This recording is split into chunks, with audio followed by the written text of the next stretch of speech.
አንድ አካባቢ በአዳም ልኮም ያመልኩ ማህበረሰብ እንዳለ ሰማን ወደዛ አካባቢ ዳዕዋ ለማድረግ ተንቀሳቀስን አካባቢው ደረስንና ለማህበረሰቡ ጥሪ ያደረግነ ወደ አላህ ጠራናቸው እነዚህ ሰዎች እኛ ክርስትናንም አንቀበልም ብለን የራቀን ሰዎች ነን ስለ እስልምና ደግሞ ተጠራናለ አገራችን ልቀቁ አሉ በትህትና አስተማርናቸው ከዛም መጨረሻ ላይ አንድ መስፈርት አስቀመጡ ወን ምትጠራና ሃይማኖት ትክክል ከሆነ ሃይማኖትን ያወረደው ጌታም እውነት ካለ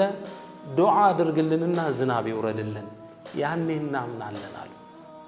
3 ዓመት ሙሉ ዝናብ አላየንም ዱዓ አድርግልን እስኪ ከወረደ ያስከው እምነት ትክክል ነው እንከተላለን ካልወረደ ግን ውሸት ነው ያወራ ያለው ጥያቄያቸው ከበደኝ ይላል ምን ነው እኔ ዱዓ አድርጌ ባይዘንብ ነይሶች እስልምናን ስተት ነው ብለው ሊሸሹ ነው አንድ ህዝብ ነው አንድ ጎሳ ነው ትልቅ ህዝብ ነው ከወረደ ነው የሚያምኑት ጭንቀት ውስጥ ገባው ከ3 ሰዓት በኋላ እንመለሳለን ብለው ጥለው ይሄዱ ይላል ከዛም እኔ አንድ ዛፍ ስር ቁጭ አልኩና አላህን መማፀን ጀመርኩ ከልሳኔ በላይ በእንባዬ አላህን አናገርኩት فقلت بيالكت يا رب المسألة ليست متعلقة بي قيتا يا جندا كني كجلسب قيتا يا زادلم بديني قايم الطبن يا جندا الله وي فلا تخذل هذا الدين بمعصية ارتكبتها بسراوت وانجل مكيات ይሄን ዲን አታዋርድ እነሱንም ከሂዳያት ትገዳቸው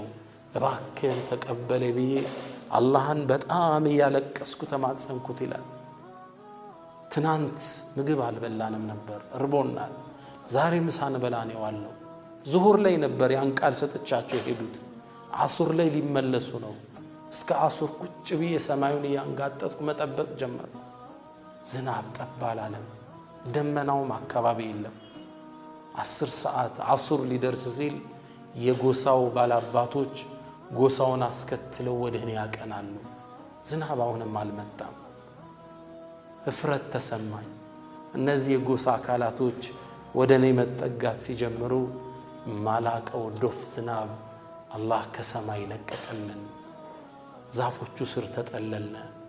ያ ማህበረሰብ ለ3 ዓመት ያህል ዝናብ አይቶ ያቅም ነበር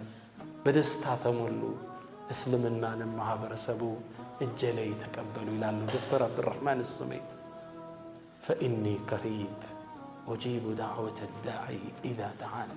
الله نمازنو أن لمنو ارداتو قربنو